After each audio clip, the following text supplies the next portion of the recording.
Good morning. Are you alone? I'm you alone again Good. at the beginning. I'm coming. I said, this is a podcast, by the way, professional as you can get it. I said, my lipstick is a bit too red. So I had to go tone it down a bit. See? Just a little bit. No? Anyways, let me know if you like the lipstick. Okay, so welcome to the Millionaire of the Diamond. This is not one of those podcasts that starts with a woo and bing and bang and firework. This is just me, Marie-Pierre, Jean-Philippe, Sylvain, Melanie Miller, five extraordinary people, including myself, in there, that have been working very, very, very focused. Host has left. Host has joined. Oh no, they're there. Okay. Where we bring you a podcast that's real. Okay. A podcast that is duplicable. Whatever principles are shared, it's duplicable. This is not by luck. It requires no talent. It requires no circumstances. Our podcast is there to tell you, trust yourself. And today you're going to walk away with something absolutely phenomenal. I'm going to start by sharing a story, which I'm going to pause when I start the podcast officially. And I'm going to ask you, who am I talking? I'm going to see who's going to guess it, right? So I'm going to start with a story, because what we need to understand, we need to build the invisible before it actually appears. And then Melanie Miller is really going to talk about autosuggestion with emotions. And the reason she's living her dream life in Australia today is because she went from broke, where $500 was an issue 20 years ago, even if her husband was earning $300,000, to today spending at least $50,000 within 3 months, only in passive income, to live her dream life in Australia. Because when she started writing down what she wanted with emotion, everything started transforming. It's early, guys, okay? And Marie-Pierre Tetreault, I always love her side, because she's our social mirror. Like, we like to think that we're good at this, but reality is, look at your results. Results. We got to be result oriented. So a lot of people say, oh, I'm going to do this on TikTok. And I'm always saying, how much money is it generating? How much money? Because what needs to be quantifiable is the revenue that's going to bring you. And this is where I want to close before leaving it off to Marie-Pierre, because I really want you to share today's podcast, because it's revolutionary. Like I always say this, the reason I enjoy personal development is because it's a direct reflection on my yearly income. Even a shitty year like last year in my Tupperware business, it wasn't a shitty year. Now, I know for most people, the money I made is like, woo, but I measure it by revenue. So what's interesting, although it decreased here, but the overall, it was more. And that's thanks to personal development, where you're building from the inside out. So with no further ado, let's go over to Marie-Pierre, because she's going to ask you to share the contest and be ready for me to interrupt her. Maybe not. Okay. Maybe not. Woo! Okay, so let's start to share the podcast this morning. So you have the text in the comment that you can copy paste it when you share on all social media platforms, and make sure that when you click on the arrow, you can share also by messenger or text message. So when you have someone in mind, that's the best way to make sure they will listen to the podcast this morning. Then we have our contest, Les Millionnaires des Diamants. So first, when you go on our Facebook group called Les Millionnaires des Diamants Inspirational Group, every time that you post, every time that you react, every time that you leave a comment, you gain points during the month to be in the top 10 contributor of the group. And at the end of the month, the official top 10, we get a voucher to go shop on the boutique Les Millionnaires des Diamants. And then we have a draw every month. So to be in the draw, there's two ways. First, with the boutique Les Millionnaires des Diamants. So when you place your order, when you receive your order, always take a picture and post it on social media and tag Marie Moreno and Les Millionnaires des Diamants to be in the draw. And same thing, but now with the books. So when you receive one of the books, Les Millionnaires des Diamants, you take a picture. You're reading one of the books, you take a picture. You're doing one of the quiz books, you take a picture. You're doing one of the workbooks, you take a picture. You're using an agenda, you take a picture. You're doing your journaling, Les Millionnaires des Diamants, you take a picture. So every day, that means that you can have a new picture to post on social media, and always tag Marie Moreno and Les Millionnaires des Diamants to be in the draw.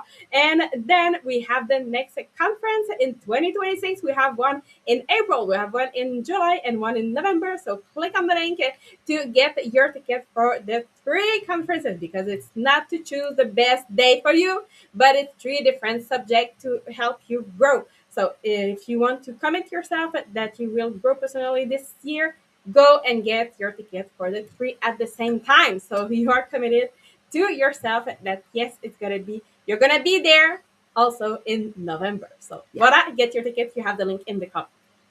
And the top 10? No, it was yesterday. I'm always lost. Okay, let's dive in. Always lost. Always lost. Okay, so let's dive in. So I'm going to start with a story to simplify the segment. And again, I said to Melanie Miller, thank God they're doing the book Think and Grow Rich with us. Because honestly, when we were reading yesterday, just before the close of chapter 3, and I said, who the heck is going to understand this? It was written in what year? 1937. 1937. The English is complicated. Who the heck cares about the steel company? It's things we don't even know today. So I said to Melanie, Marie-Pierre, we got to go with something relevant today.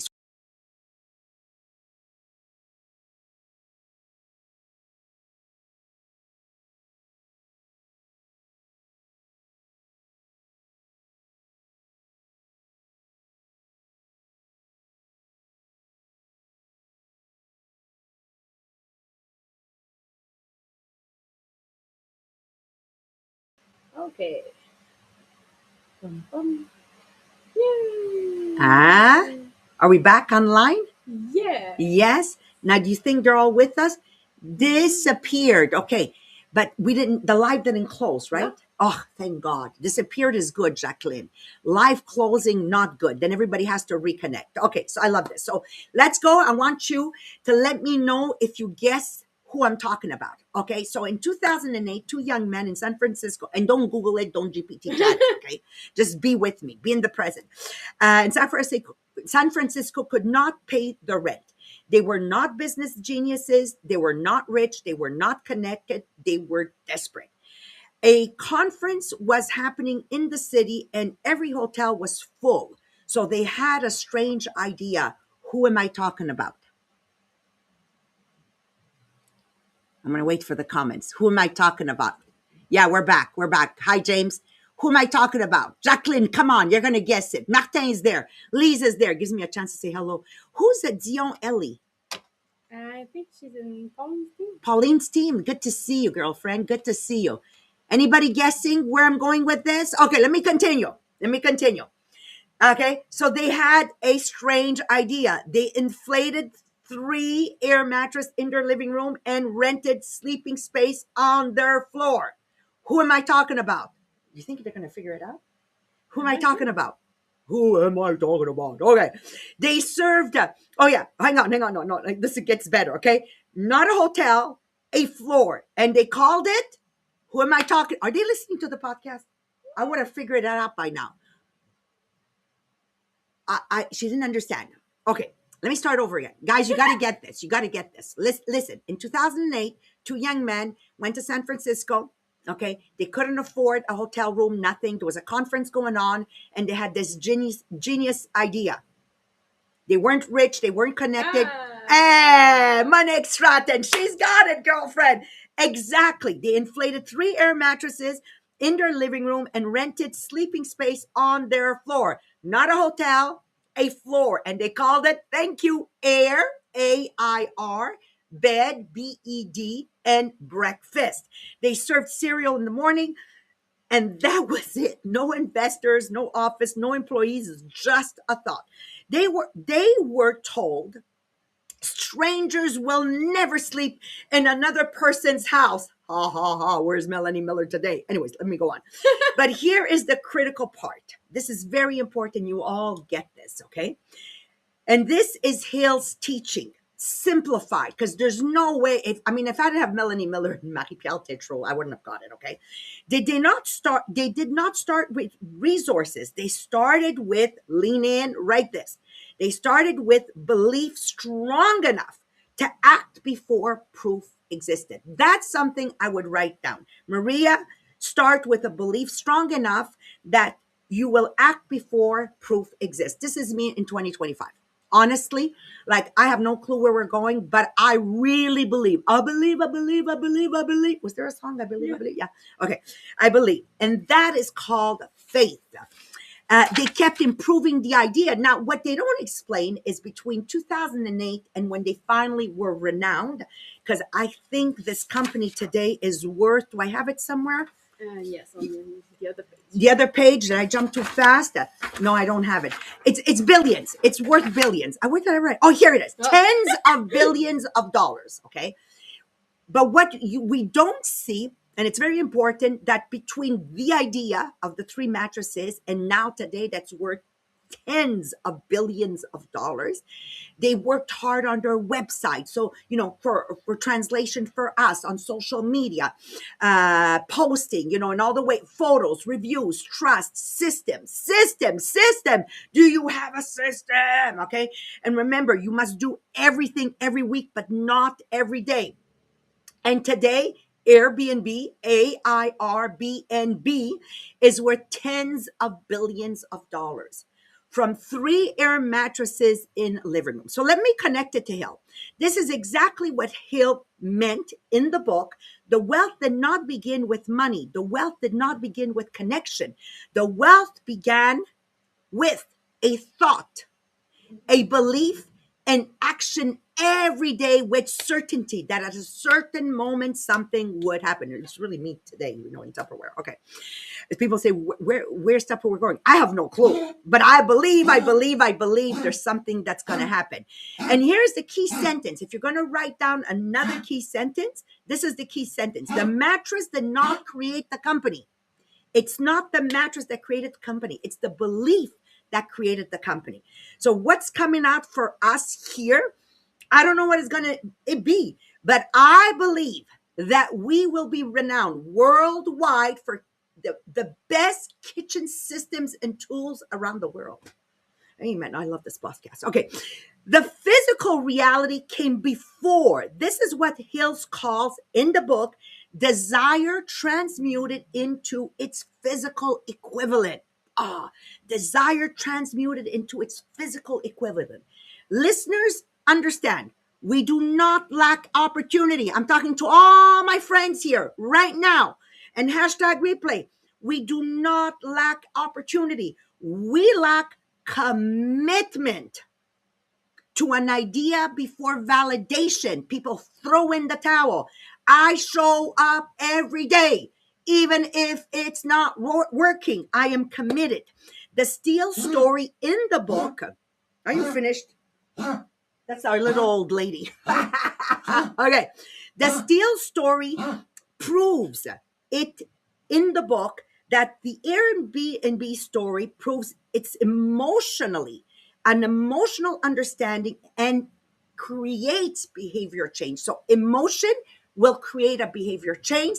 So I might be having the worst day of my career, but my behavior is here because, let me do it again. I believe.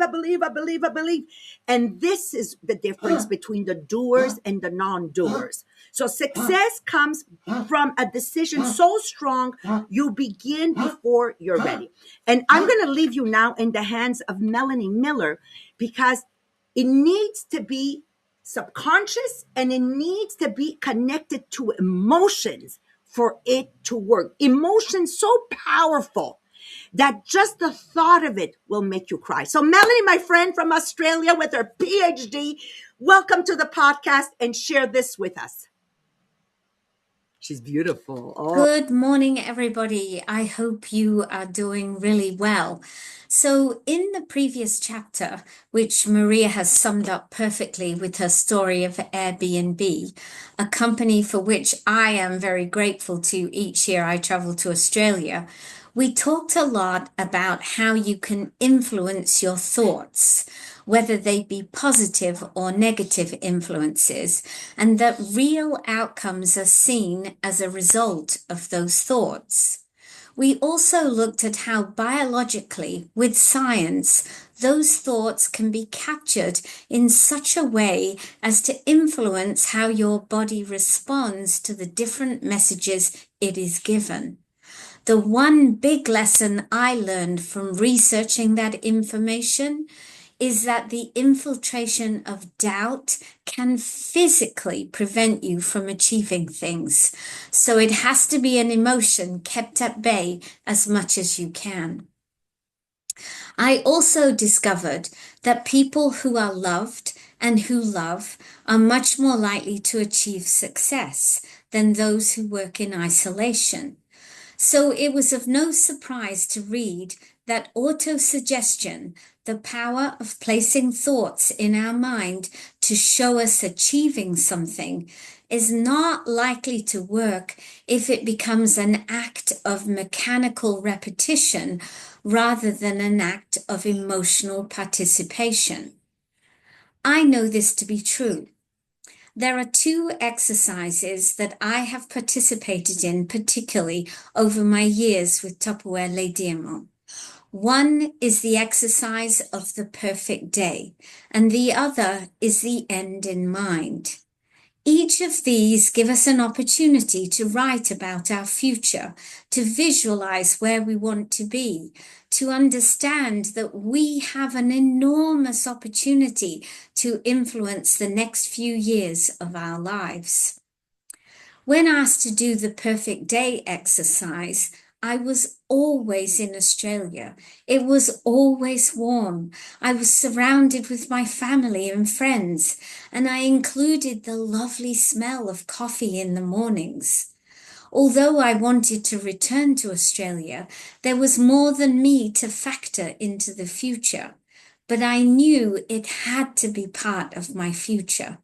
I imagined it, I felt it, and eventually the opportunity grew into spending 2 months of each year here living as Australians, and now I'm living it for the 4th time.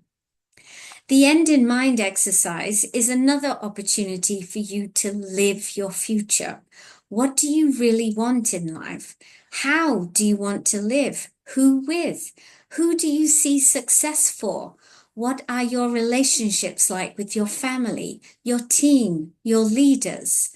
I love writing the end in mind as it gives me a real opportunity to think about the future leaders in my team and organization. And what happens? I end up working with those people.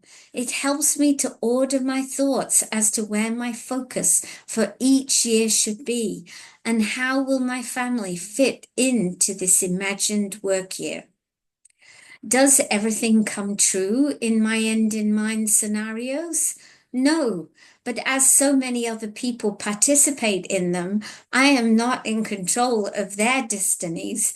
I can only imagine what I would like for them, just as I can imagine a second grandchild, but cannot actually control that happening. What I do know is that I love my life, and I wish everyone could love theirs as much as me. Imagining what you want in life does not make it magically happen, but with the right emotion behind what you are imagining, you will make it happen to your best ability. I always remember Annie Marchand, the #1 director in North America, telling us the story of how she imagined herself when she was at a jubilee and really just starting out at Tupperware, being recognized as the #1 director of North America. She wrote her acceptance speech and said that each time she read it, she cried as it was emotional for her. And guess what? She became, for many years, the #1 director in North America. Imagining it alone did not make it happen. Even writing the speech did not make it happen. But the autosuggestion combined with emotion led her to do what she needed to do to become the magnificent leader she became. So how do you find that emotion? What would make you feel your desire? Imagine paying off a debt may not give you that feeling, But imagining knowing that you never have to pay a mortgage payment again, or perhaps the feeling of warmth and sand on your feet as you finally to get to do that debt-free vacation with your family, or the look on your child's face when you tell them that they can do that activity they have been wanting to do because you have the money to do it. So I impress on you all, take the time to think about what you want and how it will make you feel to achieve those things. And then watch autosuggestion in action as you start to do what you really need to do to achieve your goals. I am living my dream, and I wonder whether I would even thought of doing this if it hadn't been for the perfect day exercise. But now it's over to Marie Pierre to lead us in our own discovery of how we manage autosuggestion. And I will say goodbye to you for today. Thank you, Melanie. So, yes, now it's time to reflect on where we are right now. And just before I go into the quiz, I just want to give you a little story because listening to Melanie, I realized that when I started Tupperware and the first time that they asked me about a goal, the only thing that I could say was numbers. That was the only thing. So there was no emotion whatsoever with those number, but I could write a number. That's it. And then the year after, maybe I add a little bit around, and it took me at least 4 years before when I write that end in mind what I wanted to achieve. There was word without all the number in it, and it was really what I wanted, and not just the number that I want to achieve. So don't worry if right now you're like me for 10 years ago. It's okay. It's something that we can work on. So let's start this quiz to know where we are right now so we know exactly how to work on that. So to see if you are truly living your goal or if you are just saying it, because many people will just write or repeat affirmation, and it's very few people that actually move toward those big goals, those affirmation that they want, because that autosuggestion is not just the work through the words, but it would work with emotion. So if you just say, I will be successful, okay, this probably won't happen just because your mind will believe the emotion. So if inside of you, if you just feel this probably won't happen, that means that this is the emotion that you will believe. So the quiz is not about measuring your ambition, but it's about measuring whether your goal is just a social statement or a wish, or is it really a belief with emotion. So for each situation, you choose the reaction that most honestly resemble to your natural internal response, not what you think you should answer. So let's start. So this morning you have A, B, or C. So situation number one. So when it's time to write your yearly goals. So do you A, write something big and impressive because it motivates you and looks serious? B, you write a realistic goal so you won't be disappointed? Or C, you write a goal that excites you but also scares you because you truly want it?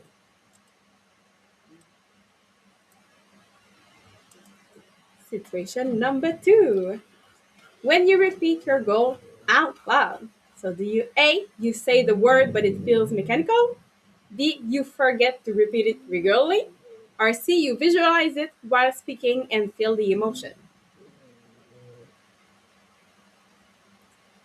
Situation number three. When you read your goal at night, do you A, you skim it quickly? B, you skip it often? Or C, you imagine your life once it is achieved?